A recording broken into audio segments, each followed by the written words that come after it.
हिंदू धर्मशास्त्राप्रमाणे पार्थिव गणेश पूजन हे दरवर्षी आपण भाद्रपद शुद्ध चतुर्थीला करतो। त्याच्या मागची परंपरा अशी आहे की ज्या वेळेला ही मूर्तीपूजा केली जाते त्याला पार्थिव गणेश पूजन म्हणतात आणि ती मृत्तिकेपासून म्हणजे मातीपासून ती मूर्ती तयार व्हावी आणि ती पुन्हा मातीत किंवा नदीत मिसळावी असा त्यामागचा हेतू।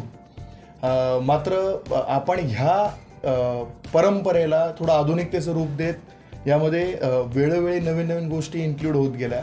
त्याच्यामध्ये POPच्या मूर्ती आल्यामुळे हा आपला पारंपरिक सण आता यावेळेला प्रदूषणासाठी ओळखला जाऊ लागला आहे। मातीची गणेश मूर्ती याचसाठी महत्त्वाची आहे की ती इकोलॉजिकली परफेक्ट आहे, इकोसिस्टमसाठी जैवविविधतेसाठी ती योग्य आहे।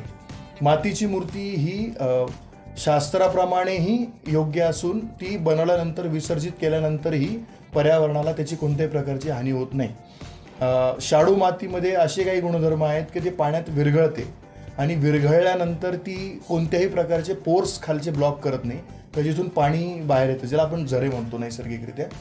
तर यामुळे शाडू माती ही अन्यथा किंवा कोणत्याही प्रकारची पाण्यात विसर्जित होणारी जी आहे माती ती इथे योग्य आहे।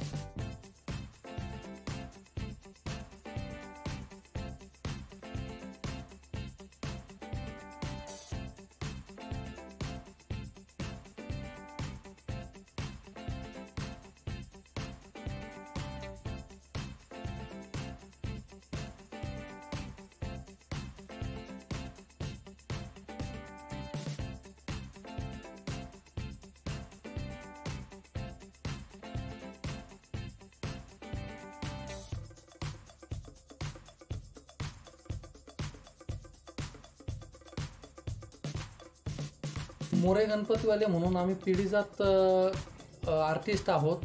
शाडू मातीची मूर्ती अनेक लोकांना जमत नसल्यामुळे त्यांनी ही मूर्ती बाजारामध्ये खूप महाग मिळते किंवा त्याची हँडलिंग खूप अवघड असते। एक दोन थेंब पाणी पडलं तरी ती विरघळते, परंतु हा गैरसमज असून हे सर्व जे समज आहे हे आमच्या कारखान्याला जे भाविक भेटी देतात ते सर्व त्यांचे जे काय आहे समज हे आम्ही इथे खोडून काढतो। शास्त्रीयदृष्ट्या पर्यावरणासाठी शाडू मातीचीच मूर्तीचा आग्रह आम्ही धरतो आणि सर्वांनी पर्यावरणाला मदत व्हावी म्हणून शाडू मातीचीच मूर्ती बसवावी ही आमची भाविकांना नम्र विनंती आहे।